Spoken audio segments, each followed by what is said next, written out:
Right now, at this exact moment, the United States Navy is blockading the most important 21 miles of ocean on the face of the Earth, and most people have absolutely no idea what that actually means for them. Stay with me. There is a peculiar habit among commentators in times of genuine crisis. They reach instinctively for the vocabulary of spectacle. Events are called unprecedented. Moments are declared historic. The superlatives pile up like cordwood, and after a while they cease to mean anything at all. So let me offer you something different today. Let me offer you proportion. On February 28th of this year, the United States and Israel launched coordinated military strikes on Iran, strikes that killed Supreme Leader Ali Khamenei and targeted the country's military and nuclear infrastructure. Iran, in retaliation, did something that no nation in recorded history had ever done. It closed the Strait of Hormuz. Closed it completely. Not disrupted, closed. The 21-mile passage between the Persian Gulf and the Arabian Sea, through which roughly 20% of the world's seaborne oil travels every single day, simply stopped functioning as a commercial waterway.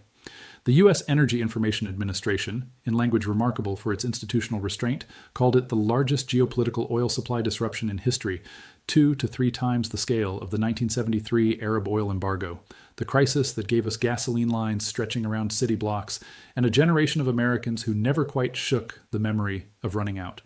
What we are living through now is not a sequel to that. It is an entirely different category of event. Brent crude, the global benchmark that sets the price of everything from the fuel in your car to the fertilizer on the farms that feed your family, averaged $103 a barrel in March, up $32 in a single month. On April 2nd alone, it touched $128. By this past Sunday, as President Trump announced a full naval blockade of the Strait, effective 10 o'clock Monday morning, this morning, Brent climbed back above $102. A gallon of gasoline at the American pump cost $4.12 on Sunday, up 38% since February 28th. Iran's parliamentary speaker had a message for American consumers. He posted it on social media. He wrote, "Enjoy the current pump figures. With the so-called blockade, soon you'll be nostalgic for $4 to $5 gas." I want you to hold that number in your mind, $4.12, not as an abstraction, but as a fact of daily life.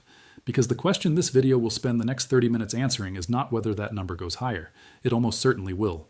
The question is what machinery hidden in plain sight behind the price of a barrel of crude that number represents, and whether that machinery which has powered American global dominance for more than half a century is in the process of breaking down. The human costs, which deserve to be named before we descend into the algebra of geopolitics, are already staggering. Pakistan is facing severe fuel shortages. Bangladesh, Nigeria, Zimbabwe, and Vietnam are in crisis. The Philippines declared a state of emergency. In Kuwait and Qatar, countries where desalination plants provide virtually all drinking water and where those plants run on fuel, infrastructure that sustains human life itself has been threatened. Grocery prices in Gulf states, which import the majority of their food through the strait, have risen between 40 and 120%. These are not statistics. These are people. And yet, and this is the intellectual puzzle at the center of everything that follows, the country that depends most heavily on the Strait of Hormuz being open is not any of these nations. It is China. China receives a full third of its oil through that passage, and 84% of all crude flowing through the strait is bound for Asian markets. No nation on earth faces greater economic exposure from this crisis than Beijing, so you would expect China to be screaming. You would expect maximum pressure on Tehran. You would expect Chinese diplomats pounding tables at the United Nations. That is not what is happening. On April 7th, 6 days ago, Russia and China walked into the United Nations Security Council and vetoed a resolution that would have facilitated the reopening of the strait for global shipping. 11 of 15 member nations voted yes. Moscow and Beijing said no. China's UN ambassador argued, with the measured calm of a man who knows he has already won the hand he is playing, that the resolution failed to capture the root causes of the conflict. Tehran praised the veto. One day later, a ceasefire, negotiated with the active participation of Beijing itself, was announced. China blocked the multilateral solution. Then China became the bilateral solution. And today, as the U.S. blockade takes effect, Beijing's foreign ministry issued a statement calling for calm and restraint and volunteering that China is ready to play a positive and constructive role. No outrage, no ultimatum, just the carefully modulated language of a nation watching a crisis unfold and calculating, with the patience of a civilization that thinks in centuries rather than news cycles, that every additional day of chaos serves its interests. To understand why, we need to talk about something that does not make for exciting television, but will determine the shape of the world your children inherit. We need to talk about the petrodollar, what it is, how it works, and why the events unfolding right now in a 21-mile channel between Oman and Iran represent the most serious challenge to it in its 52-year history. The system was born from a deal struck in 1974 when the United States and Saudi Arabia reached an agreement that was, in its elegant simplicity, one of the most consequential arrangements in the history of international finance. The Saudis would price their oil exclusively in US dollars. In return, America would provide military protection and security guarantees across the Gulf. The other major oil exporters followed. And so was born a self-reinforcing loop. To buy oil, every nation on Earth needed dollars. To hold dollars in reserve, every central bank on Earth became a permanent customer for American currency and American debt. This is why the United States can run deficits that would bankrupt any other country. This is why American sanctions carry a weight that no other nation's sanctions can match. The dollar is not merely a currency, it is the plumbing through which global commerce flows. That plumbing has been under pressure for years. The dollar's share of global foreign exchange reserves has fallen from 71% in 1999 to roughly 57% today, a 25-year low. Harvard economist Kenneth Rogoff, speaking to Al Jazeera this week, noted that Iran is dead serious about building a yuan-based alternative to the dollar system, and that China has been methodically redenominating its trade, and that of the broader BRICS coalition, into its own currency. These were trends before February 28th. They are accelerating forces now. If you have never subscribed to this channel, if you stumbled here from a search or a share, I want to ask you something honestly. When is the last time you found a place that explained what is actually happening in the world without the shouting, without the panic, with just the history and the facts laid plain? We are covering this story every single day as it develops. Hit the subscribe button right now, because what comes next in this video is the part the financial press has barely touched. And it may be the most important thing you hear this year. There is a pattern in the way great powers lose their dominance, and it almost never involves a single dramatic defeat. It involves a series of small decisions that each seem reasonable at the time, each of which quietly enlarges the space available to rivals, until one day you look up and the landscape has reorganized itself around you without your quite noticing. The petrodollar did not need to be destroyed by a missile. It only needed to be made optional. Since the Strait of Hormuz was closed on February 28th, Iran has been operating what Deutsche Bank's strategists have described, in careful but unmistakable language, as a financial toll booth at the world's most critical energy choke point. Ships seeking passage, the limited IRGC-controlled passage that Iran now manages, are being charged transit fees. Iran has reported charging up to $2 million per vessel. And those fees, in at least 2 confirmed cases reported by Lloyd's List, are being collected not in US dollars but in Chinese yuan. A Chinese maritime services company is acting as intermediary. Iran has exported at least 11.7 million barrels of crude oil since the war began. Every single barrel went to China. Every barrel was settled in yuan. This is not theoretical. This is not a pilot program. This is not a thought experiment being conducted in an academic paper. This is operational. The architecture of a parallel yuan-denominated energy corridor is being constructed in real time, using the crisis itself as both the occasion and the excuse. Deutsche Bank's research note from last week did not mince its assessment. This conflict could be the key catalyst for the erosion of petrodollar dominance and the beginning of the petro-yuan era. Data published on April 8th, 5 days ago, indicated that the proportion of Middle Eastern oil being traded in yuan had surged to 41% since March.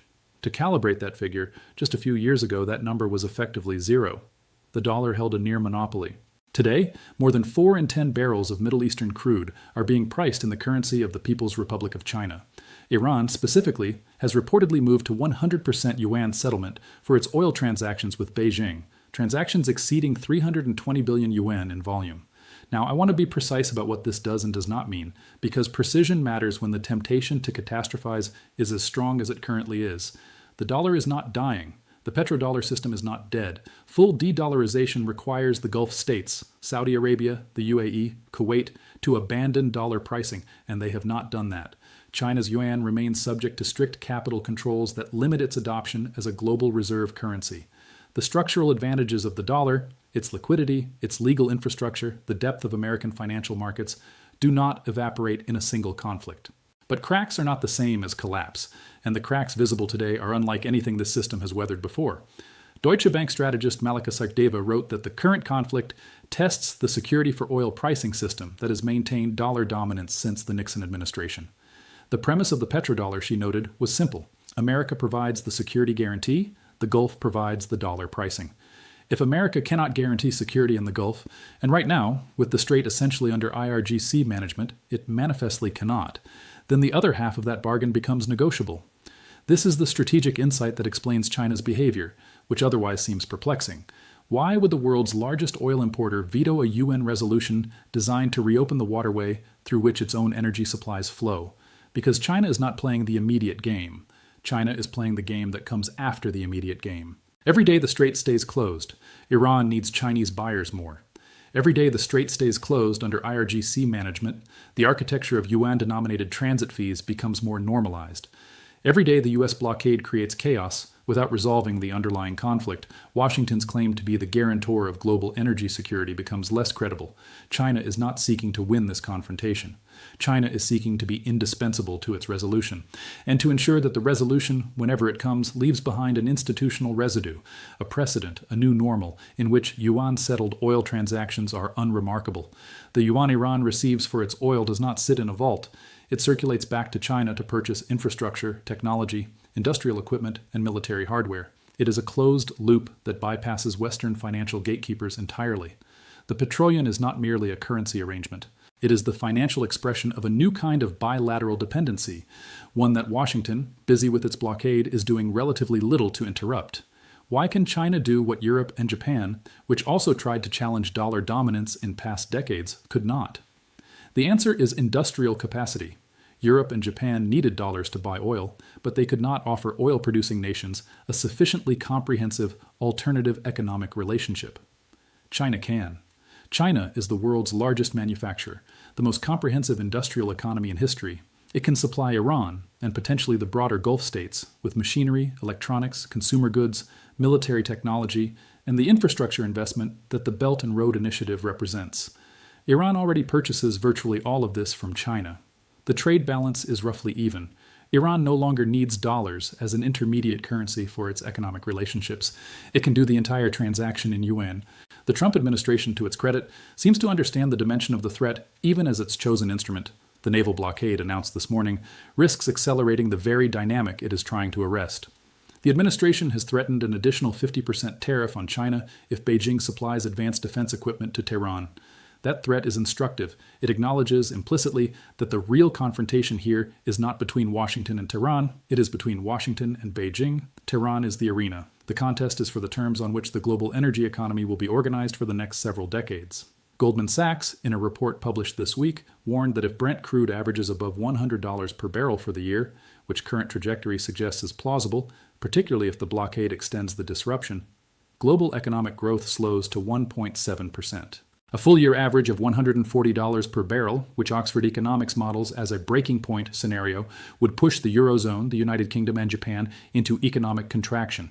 The U.S. would face, in Oxford's words, an economic standstill. Goldman economists have already raised their 2026 U.S. recession probability. None of this is inevitable. All of it is possible. History does not announce its turning points in advance. The men and women who lived through the summer of 1914 did not know, in the weeks before the war began, that the world they inhabited was about to disappear. The investors who held dollars in 1971, the year Nixon ended convertibility to gold and remade the international monetary system overnight, did not know it was happening until it was done. Civilizational pivots are recognized, almost always in retrospect.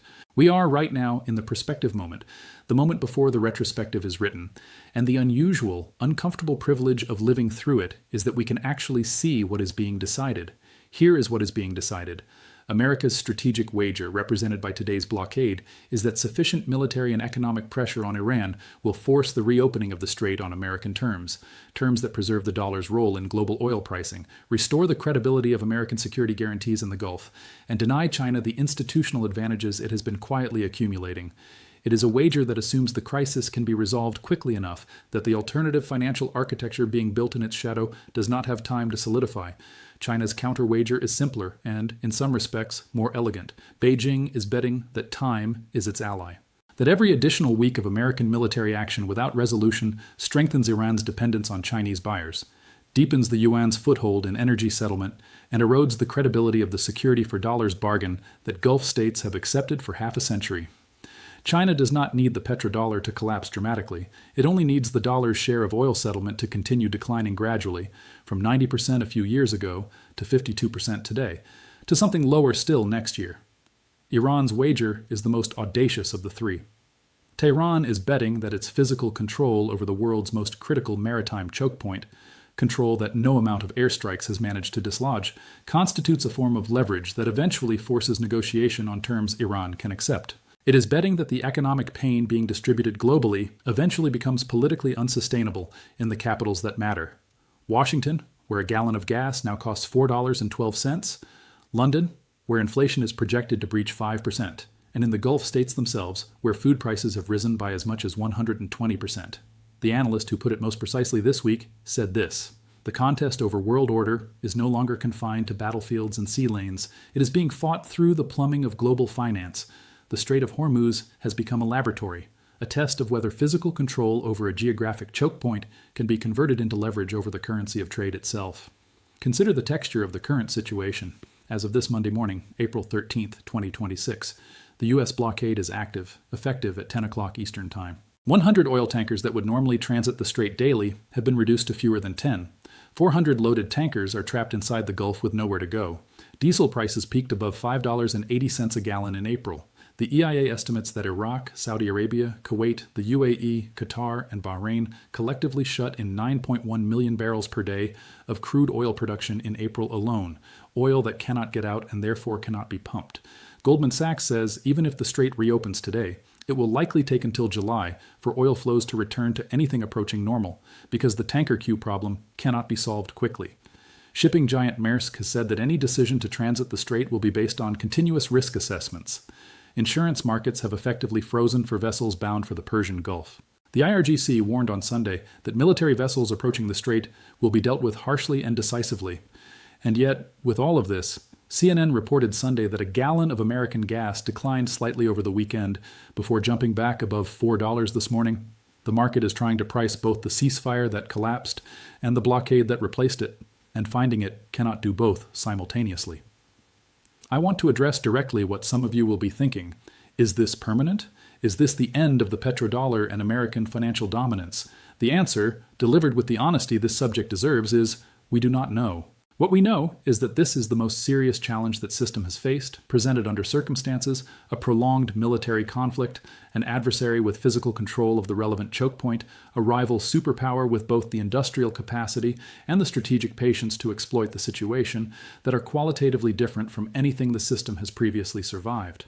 The dollar's structural advantages are real. The yuan's capital controls are real. The depth of American financial markets is real. These are not illusions. But neither is the 41% of Middle Eastern oil now settling in yuan. Neither is the complete yuan settlement of Iran's oil exports to China. Neither is the $102 barrel of oil that greeted traders this morning, or the $4.12 gallon of gasoline that greeted American consumers over the weekend.